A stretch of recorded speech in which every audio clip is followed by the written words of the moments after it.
Salut à tous, c'est Mackay. Aujourd'hui, petite vidéo, je vais vous parler des Vanir, une faction Asgard qui me fascine depuis leur introduction dans la saison 5 de Stargate Atlantis. Pour le duel de la semaine, on reste dans le thème. Vous préférez les Asgard ou les anciens? Pour voter, je vous invite à vous rendre dans l'onglet communauté en fin de vidéo. Mais avant de parler des Vanir, un peu de contexte sur les Asgard. C'est une race alliée des Terriens qui protège différents peuples de la Voie lactée contre les menaces extérieures. Les Asgard font partie de l'alliance des grandes races qui comporte les anciens, les Nox, les Furlings et les Asgard.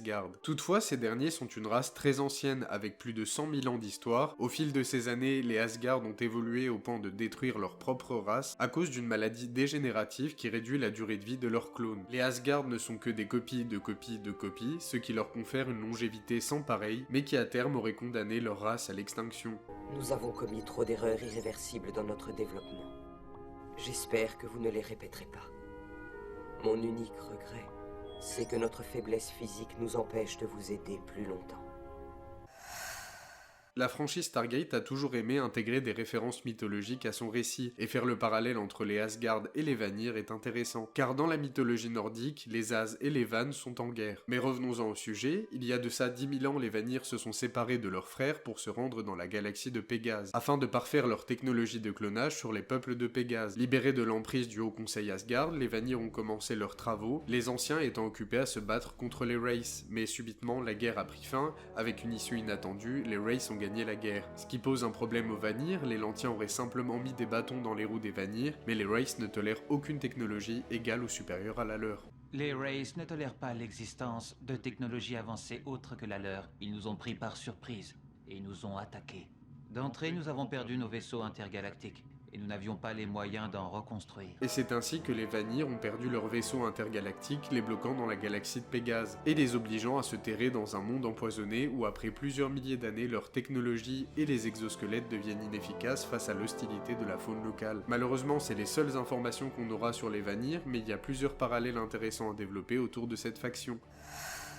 En parlant du développement, celui autour de cette faction est très intéressante. Par le passé, SG1 avait fait la rencontre de Loki, un Asgard qui utilise les Terriens comme cobayes sans le consentement du Haut Conseil Asgard. Je faisais partie du Haut Conseil Asgard. Vous faisiez partie?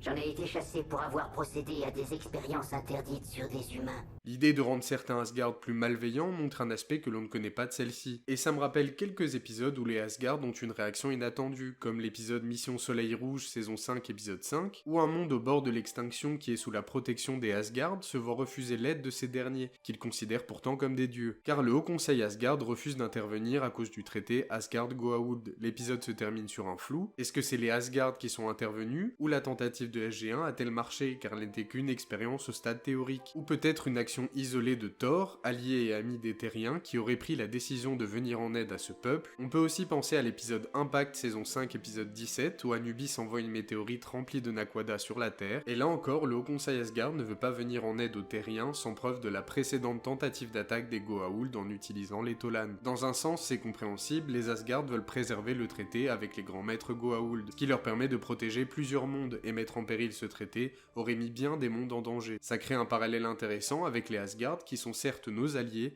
mais qui ont une pensée et une société bien différente de celle des Terriens.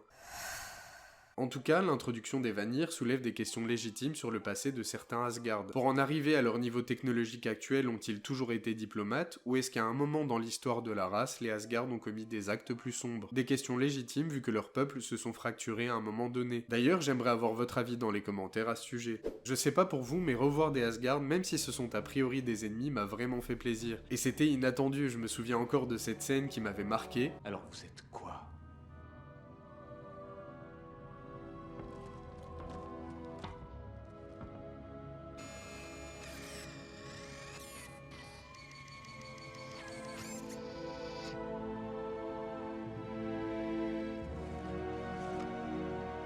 L'histoire des Vanir que je trouve très intéressante, et la franchise exploite encore une fois avec brio le lore qu'elle a su développer par le passé. En tout cas, si le contenu sur Stargate te plaît, l'abonnement, le pouce bleu et le commentaire donnent un bon coup de pouce à la chaîne. Pour le résultat du duel de la semaine, c'est Amon du Texas qui l'emporte face à Maître Bratak.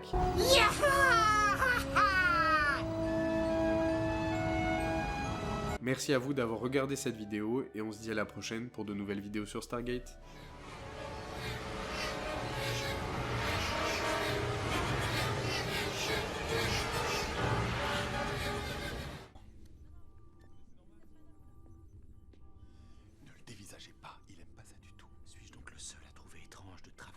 qu'un alien. La science de l'hypernavigation intergalactique est nouvelle pour nous, on a besoin de lui. Est-ce bien normal qu'il soit tout nu?